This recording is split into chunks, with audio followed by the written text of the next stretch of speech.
नमस्कार दोस्तों, स्वागत है आपका वनडे एग्जाम सेंटर में। दोस्तों, आज के वीडियो में हम लोग बीए 5th सेमेस्टर हिंदी का जो दूसरा पेपर है जिसका नाम है हिंदी का राष्ट्रीय काव्य, उससे संबंधित एक मॉडल पेपर का हम लोग अध्ययन करेंगे। ये हमारा तीसरा मॉडल पेपर होगा। इसके पहले हम लोगों ने 2 और मॉडल पेपर का अध्ययन कर लिया है। अगर आपने उसको नहीं देखा है तो आप हमारे प्लेलिस्ट में जाकर के देख सकते हैं। जिस प्रकार से परीक्षा में आपको पेपर मिलेगा जो 3 खंड में विभाजित होगा, उसी प्रकार से आपका यह मॉडल पेपर भी कुल 3 खंड में विभाजित है। पहला खंड अ है, दूसरा खंड ब है और तीसरा खंड स है। एक एक करके हम लोग तीनों खंडों का यहाँ पर अध्ययन करेंगे। हम लोग जानेंगे कि आपको इसमें क्या पूछा गया है और किस प्रकार से उसका उत्तर आपको अपने कॉपी में लिखना होगा। तो चलिए बिना देर के वीडियो को शुरू करते हैं।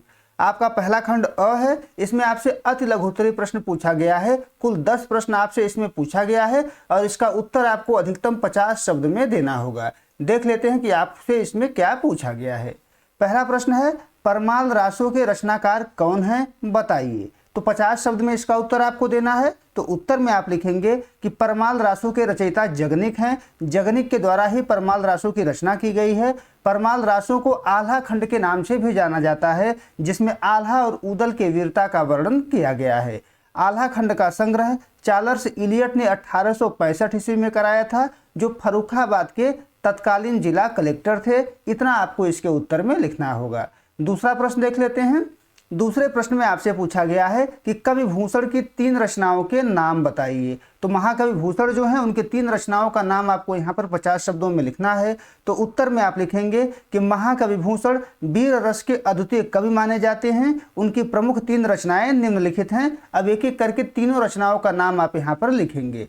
पहली रचना का नाम है शिवराज भूषण। यह उनका सबसे प्रसिद्ध जो है अलंकार ग्रंथ है। इसमें छत्रपति शिवाजी महाराज के शौर्य का वर्णन उनके द्वारा किया गया है। जो दूसरा रचना है उसका नाम है शिवा बावनी, जिसमें 52 छंदों के माध्यम से शिवाजी महाराज के पराक्रम और कार्यों का ओजपूर्ण चित्रण उनके द्वारा किया गया है। तीसरी रचना है छत्रसाल दशक।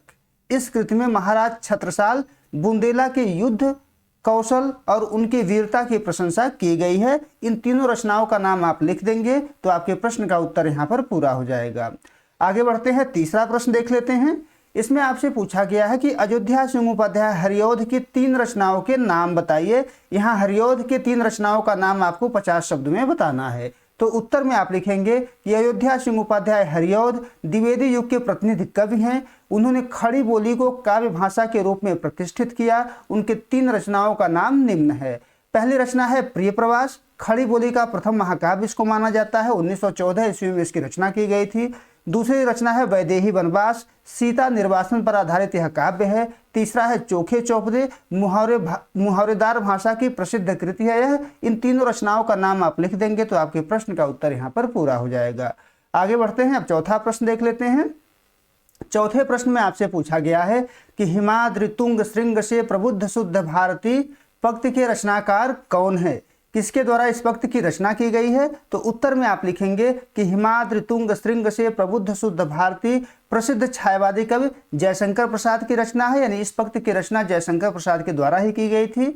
यह ओजपूर्ण गीत उनके ऐतिहासिक नाटक चंद्रगुप्त के चतुर्थ अंक से लिया गया है। यानी यह जो पंक्ति है वो चंद्रगुप्त नाटक के चतुर्थ अंक में है। यह कविता स्वतंत्रता की भावना और वीरता का संदेश देती है। नाटक में अलका नामक पात्र इसको गाती है। यानी अलका के द्वारा इस गीत को गाया गया है। यह पंक्ति अलका के द्वारा ही गाया गया है। इतना आपको उत्तर में यहाँ पर लिखना होगा।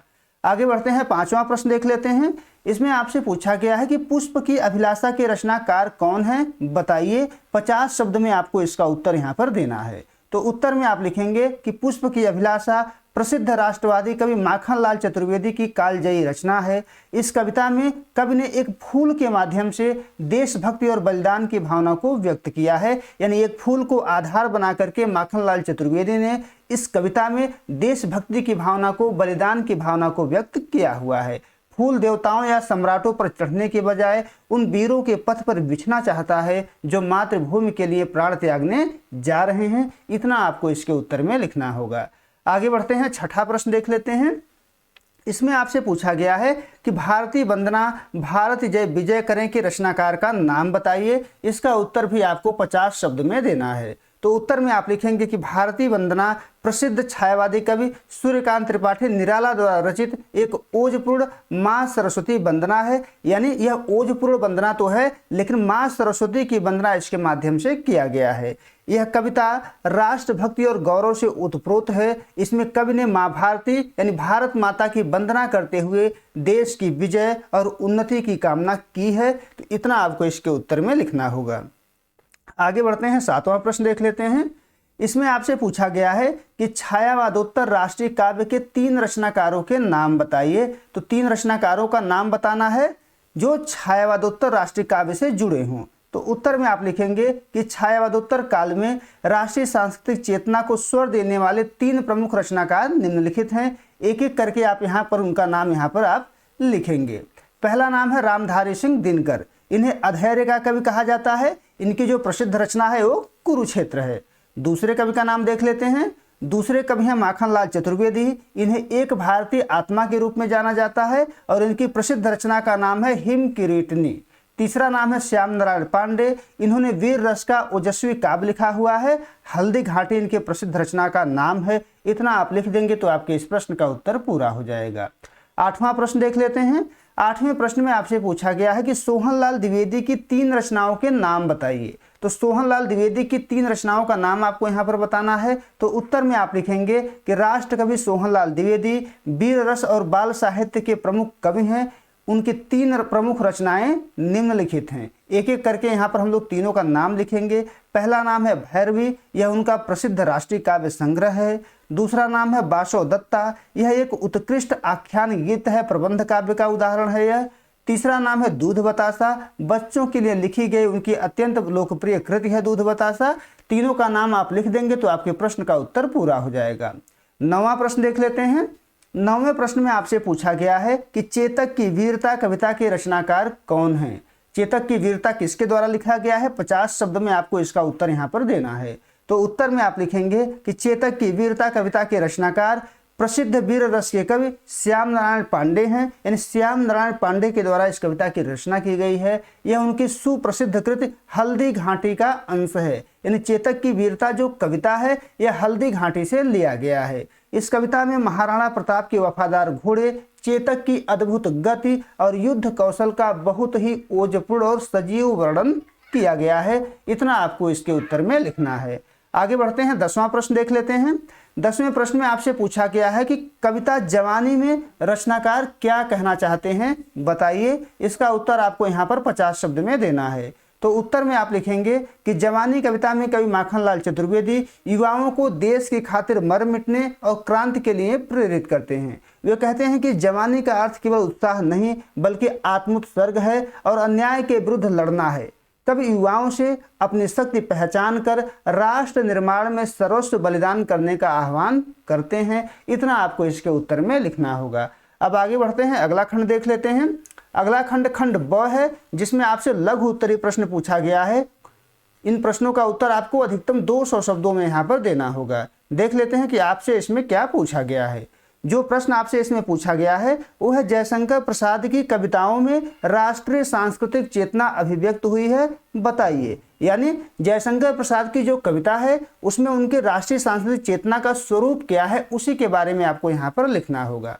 तो उत्तर में आप लिखेंगे कि जयशंकर प्रसाद छायावाद के प्रमुख स्तंभ होने के साथ साथ भारतीय अस्मिता और सांस्कृतिक पुनर्जागरण के कवि हैं। उनकी रचनाओं में पराधीन भारत की कुंठा को दूर करने के लिए स्वर्णिम इतिहास और दार्शनिक गौरव का सहारा लिया गया है। उनकी सांस्कृतिक एवं राष्ट्रीय चेतना के मुख्य पक्ष निम्नलिखित हैं। अब एक एक करके उनकी जो विशेषताएं हैं जो सांस्कृतिक एवं राष्ट्रीय चेतना से संबंधित हैं उनको हम लोग यहाँ पर लिखेंगे। पहली विशेषता है स्वर्णिम अतीत का गौरव गान।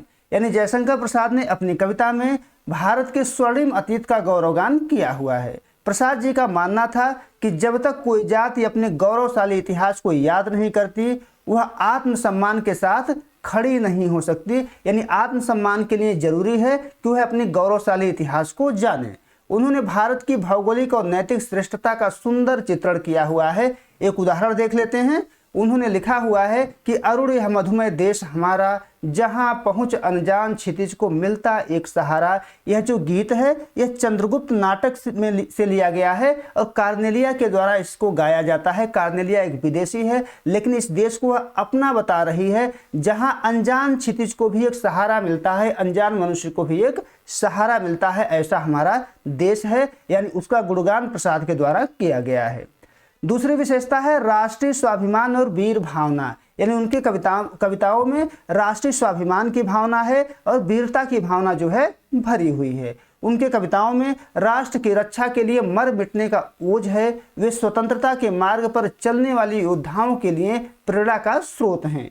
उन्होंने लिखा हुआ है, हिमाद्रि तुंग श्रृंग से प्रबुद्ध शुद्ध भारती, स्वयं प्रभा समुज्ज्वला स्वतंत्रता पुकारती। यह जो गीत है चंद्रगुप्त नाटक से ही लिया गया है, लेकिन यह गीत लोगों के भीतर वीरता का उद्घोष करती है, वीरता का आह्वान करती है, स्वाभिमान की भावना लोगों के भीतर भरती है। अलका के द्वारा यह नाटक में गाया जाता है। अगली विशेषता है भारतीय दर्शन और समन्वयवाद। भारतीय दर्शन और समन्वयवाद अगली विशेषता है।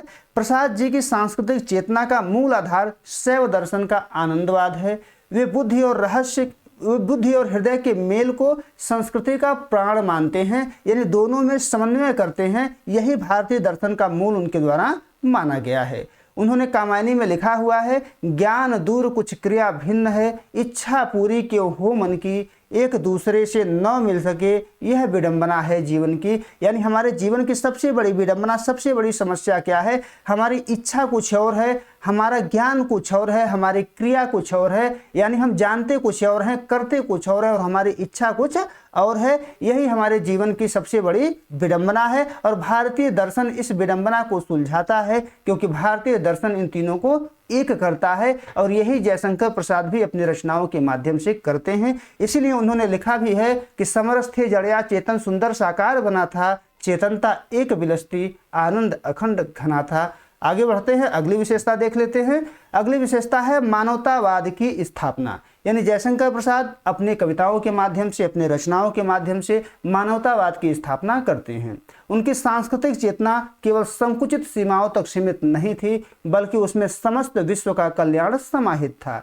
वे स्व से ऊपर उठकर सर्वहित की बात करते हैं। उन्होंने लिखा हुआ है कि औरों को हंसते देखो मनु, हंसो और सुख पाओ, अपने सुख को विस्तृत कर लो, विस्तृत कर लीजिएगा, अपने सुख को विस्तृत कर लो, सबको सुखी बनाओ। यानी यह कामायनी की पंक्ति है। प्रसाद इसके माध्यम से मनु से कह रहे हैं कि अगर तुम दूसरों को हंसते देखते हो तो हंसो और उसका आनंद लो, उसे सुख लो, अपने सुख को विस्तृत कर लो और अपने सुख के माध्यम से सभी को सुखी बनाओ। यानी मानवतावाद की स्थापना का प्रयास उनके द्वारा यहाँ पर किया गया है। अंत में हम लोग निष्कर्ष लिखेंगे और निष्कर्ष में हम लोग लिखेंगे कि जयशंकर प्रसाद की राष्ट्रीय चेतना केवल राजनीतिक नारों तक सीमित नहीं थी, बल्कि वह गहरी सांस्कृतिक जड़ों से जुड़ी थी। उन्होंने इतिहास के प्रतीकों का प्रयोग कर आधुनिक समस्याओं का समाधान खोजा। उनकी कविताएं आज भी हमें अपनी जड़ों से जुड़ने और राष्ट्र के प्रति समर्पित होने की प्रेरणा देती हैं। इतना आप लिख देंगे तो आपके प्रश्न का उत्तर पूरा हो जाएगा।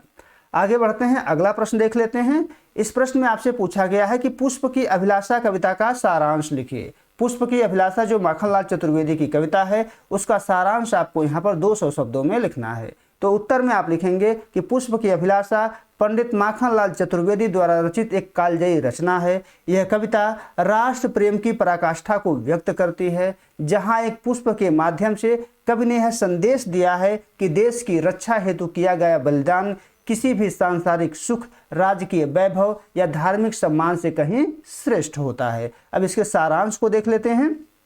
पुष्प जो है बनमाली से कहता है कि उसे सुंदर स्त्रियों के गहनों में गूंथे जाने या प्रेमियों की माला बनकर किसी को रिझाने की कोई चाहत नहीं है।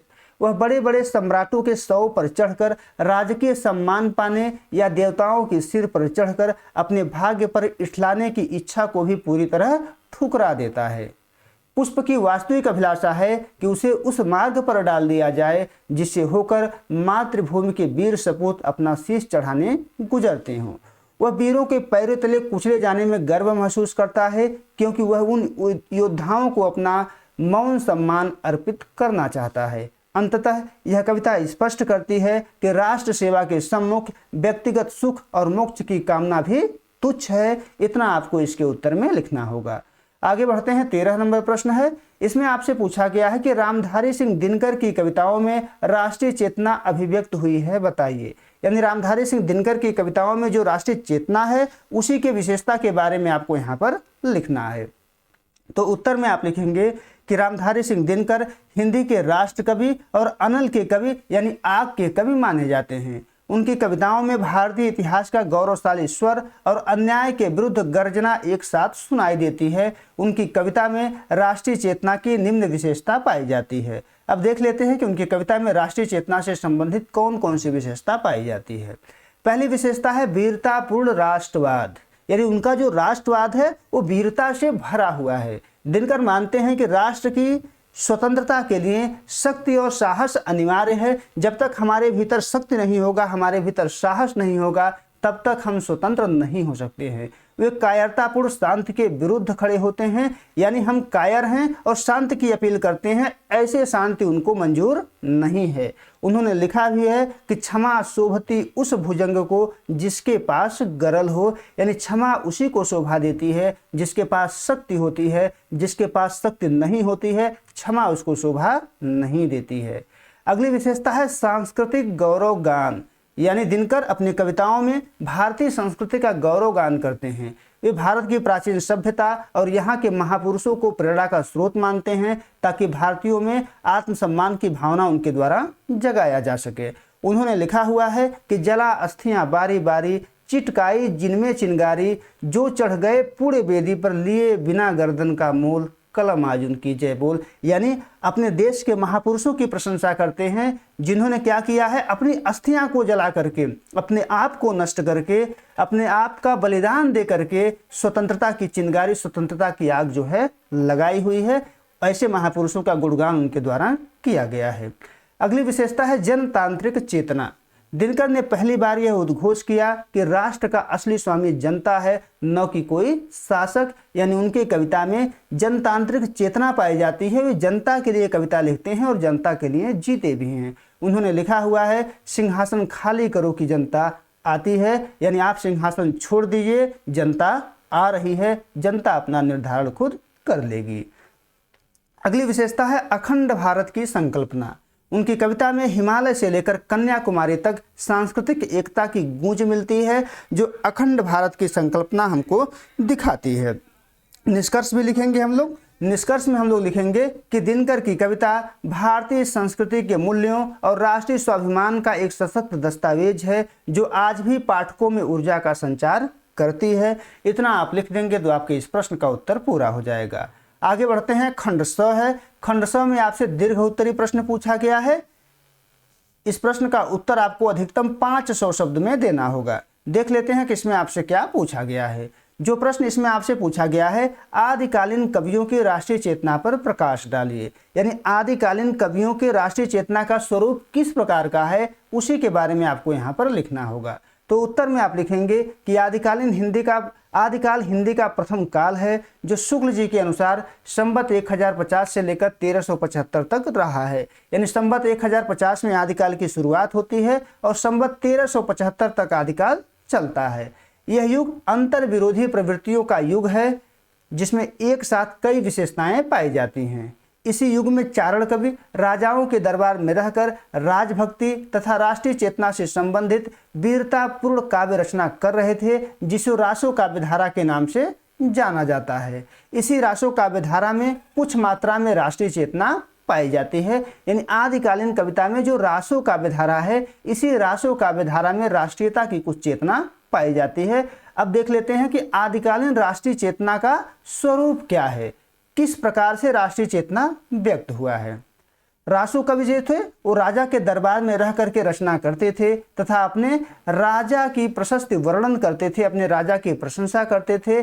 ऐसे में इनके काव्य में राजभक्ति अधिक दिखाई देता है, राष्ट्रीय चेतना कम दिखाई देता है। अगला जो तत्व है, उस समय राष्ट्र की कोई अवधारणा थी ही नहीं। कवि अपने राजा के प्रशंसा में ही वीरतापूर्ण काव्य लिखता था। इसमें राष्ट्रीयता की चेतना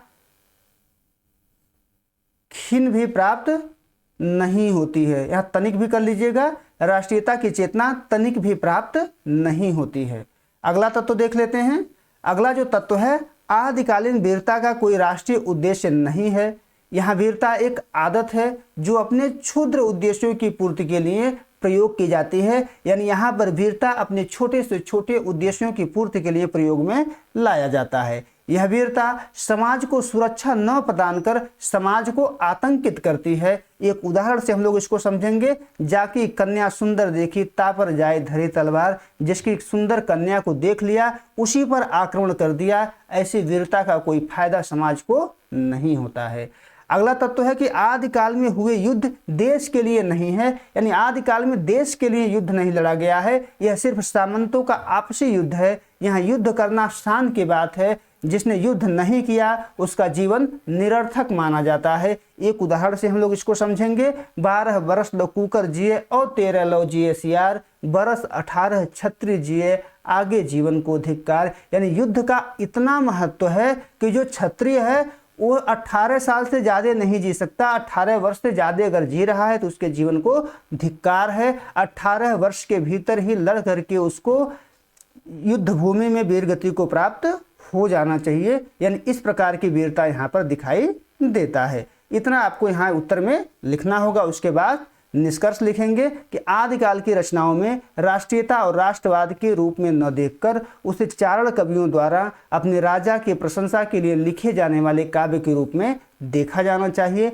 इतना आप लिखेंगे तो आपके प्रश्न का उत्तर यहाँ पर पूरा हो जाएगा। उम्मीद है दोस्तों आपको ये वीडियो पसंद आया होगा। अगर वीडियो अच्छी लगी तो चैनल को सब्सक्राइब कर लीजिए, वीडियो को लाइक और शेयर कर दीजिए।